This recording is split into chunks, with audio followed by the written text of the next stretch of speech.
Vamos a hablar del amigo Sigmund Freud. Nosotros no creemos mucho en Sigmund Freud, creemos más bien en Pancho Sierra. Sí, o en el Gauchito Gil. Cuya foto tiene, me refiero a Pancho Sierra, tiene Rolón en su consultorio.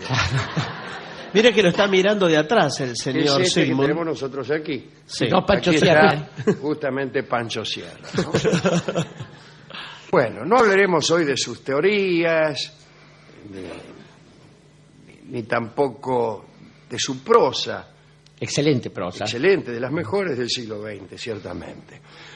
Pero sí contaremos algunas de sus excentricidades y algunas manías de Freud. Y empezamos ya, aprovechando que no está Rolón, para defender. Freud nunca consiguió eludir la molestia profunda que le producían algunas cosas de la vida cotidiana. Por ejemplo, desde pequeño desarrolló una firme antipatía por la coliflor. Bueno, Plenamente justificada, vamos. desde luego. No hace falta descubrir el... Claro, es un vegetal abominable. Yo sospecho que es animal, además, ¿no? Sí. Tan fuerte era ese aborrecimiento que hasta llegó a prohibir a su esposa e hijos que pronunciaran esa palabra en su presencia. Exceso de celo. ¿Qué palabra? Coliflor. Tampoco podía soportar ver un pollo asado, ni comerlo, bueno, naturalmente, pero ni siquiera podía verlo. Yo comparto también, hasta ahora comparto esas dos manías. Freud consideraba que el objeto más diabólico jamás inventado por el hombre era el paraguas. No dudaba, según cuenta su hijo Martín, mi hijo Martín. Su hijo Martín. Sí. En empezar a los bastonazos si alguien lo rozaba con su paraguas en un día lluvioso. También odiaba las bicicletas y decía que debía prohibirse su uso, en especial en los sitios de veraneo. Ajá. Aseguraba que la velocidad que desarrollaba ese invento era un peligro para la integridad de los paseantes. Odiaba el teléfono. Lo entiendo. Haga la lista de lo que no odiaba, más. Y muy pocas veces lo usó, a pesar de que su casa en Viena, tal vez porque era médico, fue una de las primeras en tener línea telefónica. Es cierto que Freud nunca atendió el teléfono él mismo. En algo nos parecemos, está bien. Cuando alguien llamaba, hacía atender por otro. Tampoco marcó jamás un número por su cuenta, marcó es un decir. Sí. No pidió él mismo Claro. a la operadora, que era como se usaba en ese entonces. Un detalle que puede entristecernos, a mí particularmente. A Freud no le gustaba la música, le era absolutamente indiferente. Prohibió que en su casa hubiera piano. ¡Piano! Ya lo dije. Y se negaba a entrar en un sitio donde tocara una orquesta. Bueno, eso está bien. Si uno quiere conversar con una mina, no va a entrar en un sitio donde está tocando una banda y no puede escuchar lo que la mina dice y tiene que interrumpir su discurso para aplaudir a cada momento. Freud no tenía el más mínimo oído musical y encontraba que los valses vieneses eran ensordecedores y ruidosos. Odiaba a Johann Strauss. Bueno, por lo menos tenía el valor de admitir que no le gustaba la música. Yo creo que a la mayoría de las personas no les gusta la música. Pero no lo saben, es cierto. Pero no lo saben o no lo quieren decir. Entonces todo el tiempo se pasan diciendo que aman la música y quizá lo que aman son las letras, por ejemplo, o los trajes de los cantantes, o el baile, o las muchedumbres que se juntan, o algo así. Cosas accesorias, pero no Cosas la música, accesorias. claro. O diría yo, la ideología de la que viene rodeada la música. Muy frecuentemente. Todo eso, ¿no? Sí, Pero sí, la música no creo que le guste a tanta gente. Bueno, no importa. A Freud no le gustaba y decía que no hay siquiera algo que hablar en lo que se refiere a la música. Justamente. Bueno. su biógrafo, que debe ser Ernest Jones, ¿no? El biógrafo sí. de Freud, decía que nunca tuvo ganas de escuchar nada, ni una sola melodía, ni nada, nada. Hablemos de los despliegues amorosos de Freud. Él era muy conservador en general, un hombre muy conservador. Por ejemplo, atendía pacientes de 8 a 13, eso no es ser muy conservador, pero de 13 a 14 almorzaba, después salía a pasear y después tenía consulta, hablaba con otros médicos, con otros analistas en formación, qué sé yo, y después a las 16 pacientes otra vez, y a la noche escribía hasta tarde, así que era un tipo muy metódico y siempre cumplía este mismo horario, incluso los paseos los hacía por los mismos lugares, y las personas que querían verlo tenían que esperarlo durante el recorrido en un lugar que también ya estaba establecido, que es donde él daba bolilla. Solo daba bolilla en determinadas esquinas, y ahí lo esperaban, ¿no? Así que era un tipo muy conservador, y también lo era en todas sus opiniones, en sus relaciones con el judaísmo, por ejemplo. Era un judío muy conservador, a pesar de que no era un hombre que creía, no era creyente, pero sin embargo sus procedimientos eran los de un creyente. Y en amores era muy pudibundo. Por ejemplo, cuando tenía 16 años conoció a una muchacha que se llamaba Gisela Plus, que era hija de unos amigos de sus padres, y no le pudo dirigir la palabra, y estuvo enamorado 3 años sin decirlo, hasta que volvió a verla y se desengañó. La dio libre. Sí. Sí. Jones, Ernest Jones, ¿no? El biógrafo del que hemos hablado, dice que en esos tiempos, desde aquel tiempo hasta que conoció a la que iba a ser su esposa, no tuvo ningún sentimiento amoroso. Las mujeres no le importaban demasiado, y en una carta al Dr. Putman en 1915 abordó de manera muy permisiva el problema de la libertad que debía concederse a los jóvenes en el terreno de lo sexual. Y agregaba, y esto lo digo aunque yo mismo me haya aprovechado muy poco de esa libertad. Estuvo 4 años de novio con Marta, la mujer, Marta Bernay, ¿no? Que antes de casarse, la conoció en 1882, en un almuerzo familiar. Parece que era muy delgada Marta, no era pálida y demasiado educada para el gusto de Ernest Jones, ¿no? Algún cronista dice que era insignificante. Bueno, por lo que respecta al propio Freud, hay que decir que no la halagaba demasiado.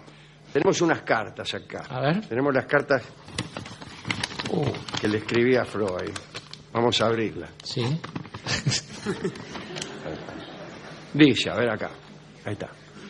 Sé muy bien que no eres bella en el sentido que lo entienden los escultores y los pintores. Y el resto. Si te empeñas en que le dé a las palabras su estricto sentido, me veré obligado a confesar que no eres una belleza. Irresistible. Un galán. La carta siguiente, a ver, No abra todo. Sí, déjelo, sí, total. carta siguiente. La fulera no se le queja. escribió. No olvides que la belleza es pasajera y que hemos de pasar una larga vida juntos. Una vez que han desaparecido lo bonito y lo fresco de la juventud, la única belleza que permanece es la de la bondad y la comprensión que transfigura los rasgos. ¿Cómo no iba a escribir sobre la libido y todo Claro, eso? Sí. Creía, como aprendimos a creer también en este programa, que el espíritu modifica los rasgos de la persona, en general para peor. Pero le tenía poca fe a la mujer, ¿eh? Bueno. Pero le gustaba, porque su seducción fue insistente. Parece que no pasó un solo día en que no le enviara una rosa roja acompañada de una tarjeta en la cual escribía un lema, a veces en español, a veces en latín, en inglés o en alemán. No sé qué lemas le escribiría, qué sé yo. Se me ocurren varios, Sí, pero no, ninguno de los cuales repetible por esta emisión. No. Ese también lo pensé.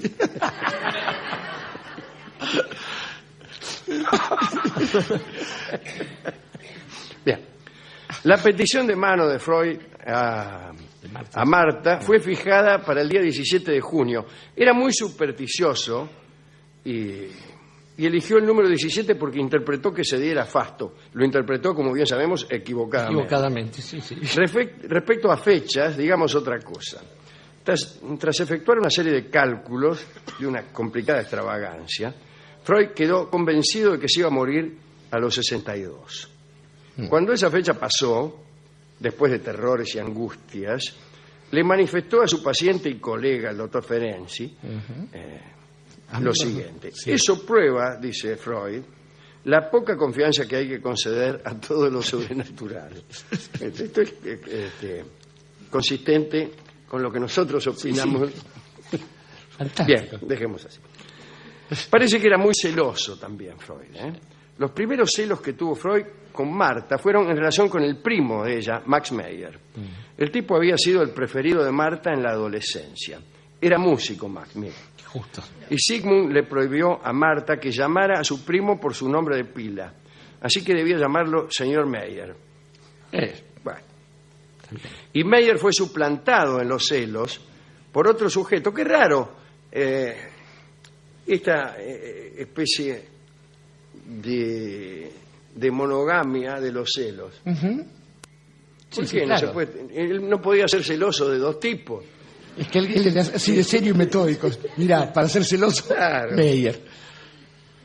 Bueno, se llama Fritz Walle y era un hombre, también un artista muy apreciado por las mujeres. Y Freud consideró que era un peligro latente para su estado marital. Entonces le prohibió a Marta que lo viera. Escribió luego al respecto lo siguiente: pienso que reina una hostilidad general entre los artistas y los investigadores sumergidos en los detalles de un trabajo científico. Como sabemos, dice Freud, el arte les da a los primeros, los artistas, una clave que les permite ingresar con facilidad en los corazones femeninos, mientras que nosotros, los científicos, permanecemos detenidos ante esa extraña cerradura y estamos obligados a torturarnos la mente para descubrir la llave que les sea adecuada, decía Freud. Era muy puritano. En una ocasión le prohibió a Marta que patinase. Bueno, natural. No hace falta ser tan puritano. Porque en esa circunstancia debía darle el brazo a otro hombre. Freud dijo que hubiese sacrificado gustoso su mano derecha si con eso consiguiera sacarse de la cabeza la idea de que Max Meyer y Fritz Walle le habían gustado a Marta. Su sufrimiento era tan agudo que quería sumirse en un sueño eterno. Bueno, deseo de muerte, ¿no? Todo eso lo describió más tarde como celos excesivos y deseo de muerte. Él mismo lo había sentido en su relación con Marta. Un último asunto que pocas veces es citado como referente en los inicios de los descubrimientos de Freud.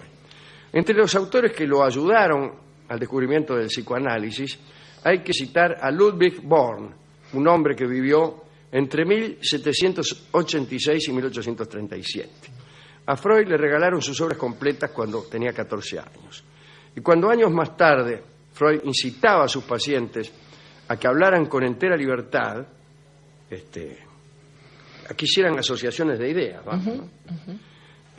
Obedecía, según se dijo, a lo siguiente.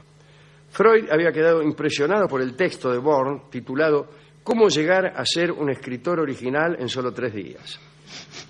Born aseguraba o aconsejaba a los aprendices de escritores que se encerraran durante 3 días para dedicarse a anotar sin falsedad ni hipocresía todo aquello que se les pasara por la cabeza. Decía Born: escriba todo lo que piense de sí mismo, de sus mujeres, de la guerra turca, de Goethe, del juicio final, de sus superiores. No está mal, ¿eh? No está nada mal. Nada mal. Y al cabo de 3 días quedará usted estupefacto viendo cuántos nuevos pensamientos que jamás habían sido expresados han surgido de usted. Varias décadas más tarde, después de haber vuelto a leer esto, cuando Freud visitó en el cementerio de Père Lachaise, donde hemos estado poniendo una flor en la tumba de un amigo. Sí, señor. Freud visitó la tumba de Ludwig Born y fue la única ante la cual decidió inclinarse. Qué lindo recuerdo. Notable, notable. Qué lindo recuerdo y qué lindo el método de Born. Hoy surtiría un poco de menos efecto porque la mente de las personas está un poco premoldeada por un discurso mediático. Sí, claro. Que nos tiene a todos muy atrapados y un pensamiento sobre la guerra turca ya está prefabricado. Y casi sobre el resto también, pero Sí. no dista demasiado de algunas de las cosas que sugiere y propone nuestro amigo Rolando Barthes en un libro que hemos compartido hace poco, en la preparación de la novela, Claro. donde recobra esas ideas juveniles, infantiles, la idea original, la idea primitiva o la idea inconsciente. Pero está es muy un, bien. es un esto. lindo ejercicio. No lo conocí el dato y es fantástico, es maravilloso. Fantástico, sí. Bueno, Freud era muy aficionado, como usted sabe, a la escultura. Y cuando estuvo en Florencia, en 1913, pasó 3 semanas mirando el Moisés de Miguel Ángel y tomando medidas y apuntes y viendo cuáles habían sido los procedimientos del artista, cuáles eran las proporciones que usaba. ¿Qué cosa? A él le gustaba la escultura y despreciaba la música. Trataba muy raro a los hijos y a la mujer, ¿no? Él quizá no la respetaba mucho a la mujer, digo, pensando con las medidas actuales, ¿no? Y ella lo atendía tan bien, le ponía el dentífrico en el cepillo de dientes, él se dejaba hacer todas esas cosas, pero sin embargo escribió algo así como que ella no entendía mucho lo que él hacía, jamás la consultaba, hablaba con ella de otras cosas. Ella lo cuidaba en las cuestiones domésticas y con los hijos tenía una relación muy jerárquica, ¿no? Bueno. Sí, escribía muy jerárquica y muy contraria a las cosas que escribía. Eso es lo curioso, ¿no? Totalmente contraria a las cosas que escribía. Váyase de acá, que estamos hablando los hombres. Claro. Bueno, el caso de Ana es una excepción. Sí, por ahí, con el pero caso no- de con pero Ana Ana, especialmente. Con Ana especialmente. ¿a quién Bueno, le interesaba eso? ¿a quién dedicamos todas estas cosas, Dorio? Es curioso, Alejandro, Por porque supuesto a nuestro amigo Pancho Sierra. Pancho Sierra, sin antes duda, que el primero nada, de ellos. ¿no? Estaba Y pensando... también yo, déjeme una dedicatoria especial a Jung, ¿no? Ajá, El suizo. a su amigo el suizo, como discípulo le y- llamaba él, lo sí. llamaba el suizo. Ahí voy, debe ser Rolón debe ser. Rolón. Al suizo especialmente porque él le llamaba el suizo porque todos los otros compañeros de él eran judíos. Ajá. Y el otro era el suizo. Y él le decía, el suizo nos va a salvar a todos.